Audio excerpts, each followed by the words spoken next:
gonna do number 1 is for the X-Men books. So we'll be out here later on, but right now you get me. Alright, I got all the preferable number 1s. Alright, long-time fan of most of these titles, minus this one. Alright.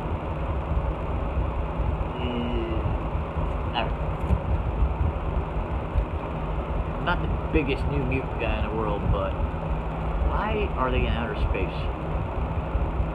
Might make sense in 2 or 3 issues, but it just seems to be an odd choice. It's kind of like when they made Black Panther in outer space.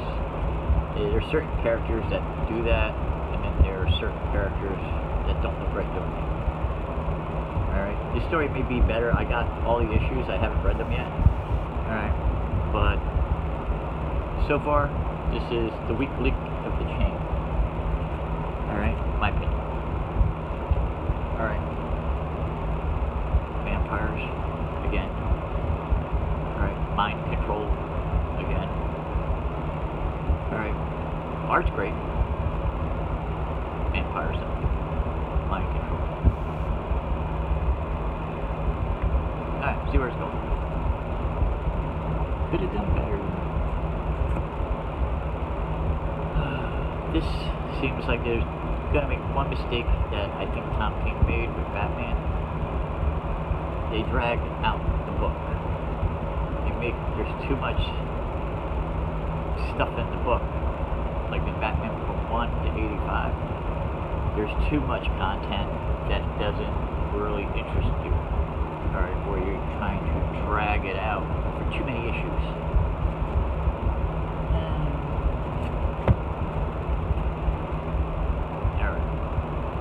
Hellions.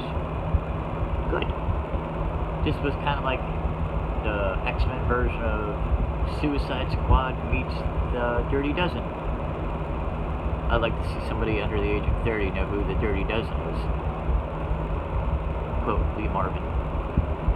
Alright. But, great art. Alright. Looks good. Psylocke kicking ass. I seen the issue cover for issue 2. This was surprising. This was the sleeper. This is the sleeper of the bunch. I think she came off really well in this book. Like Magneto. I think Magneto was in this one. It's good. I'm all mixed up here. But if I remember correctly, alright, Magneto's in this. Does a very good part. Kind of like Darth Vader, kind of looming in the background kind of guy. Which is cool. Helmets kind of match, if you know what I mean. X-23's got a good part. I hope it gets better, but the art fit the story so well. This is good. Alright, this is the sleeper title. Alright, I noticed that with the quality of what you read varies on quiet and the mood that you're in and how you read it. If you're around all my grandkids, it might not be such a good idea to get a good review on a book. Alright, but if you're sitting in like a, you know, when everybody's sleeping, and then you read the book, alright, you might enjoy the book a little bit more. So, honest opinion, this is a really good book. This is the sleeper title of it. Alright, and then we have this. Alright, so far this is the best title of the X-Men books that I've read so far. I'm up to par on all the reading of this book. I could care less about the soap opera stuff between Cyclops and Jean Grey and Wolverine, because I don't see why that's there. I don't care who's sleeping with who, alright? I don't care who's getting married, that's not the interesting stuff, alright? Believe me, there's a lot more to these characters than that, alright? Don't use cheap sales gimmicks to sell the book. It's kind of like when they did the Batawang there. Certain characters don't need that kind of sales pitch to sell the book. Alright, when DC did that with Batman and that Batman Damned, that was like the wrong trick. You don't need cheap parlor tricks to sell Batman. Batman sells itself. Alright, same thing with the X-Men. You don't Wolverine, Jean Grey, Cyclops. They're tier 1 characters. They don't need cheap gimmicks to look interesting.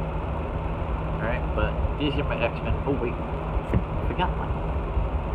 this was pleasantly, surprisingly good. Alright? And this is the book that I strongly suggest that you read when you're in a good mood and in a quiet room. Alright? Because you have to absorb the story, you know, because I'm not the biggest Camelot guy in the world, nor am I the biggest Captain Britain fan in the world, but what happens to Captain Britain, I thought was cool.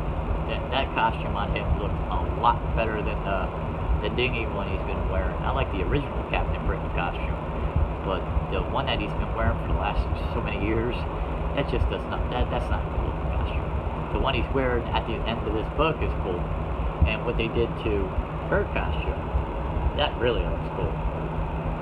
Alright, but these are my X-Men books, so like I said, suffering from a little Batman overdose, so we're going back over to the X-Men. So far, Marvel does not produce a lot of books that I'm interested in. I know a lot about the characters, over half my collection is Marvel. Alright, so I got a lot of DC, I got a lot of Marvel. Alright, so it ain't like I'm just a DC hating on Marvel. I notice on YouTube there's a lot of guys who review DC books who just to crap on them. Alright? Just because you don't like it don't mean the book ain't good, because other people can pick up the same book and enjoy it, whether it's Marvel or DC. So, I'm not going to put books up here, at least I'm going to try not to, that I don't like unless somebody does something drastically to piss me off. But these books right here, these are good reads. There you can't really go wrong. The New Mutants was the weak link. And I'm not saying it's bad, because it could make sense in a couple of issues why they're where they are. Alright, but that's it for right now. Like I said, I'm going to try to do a couple of videos later. I got something planned for Zoe for later, so we'll see how that one rolls out. Alright, she's a very busy girl, you know, you got to catch up to her. Alright, thumbs down, thumbs up, subscribe, do any button you want, leave a comment. Talk to you later.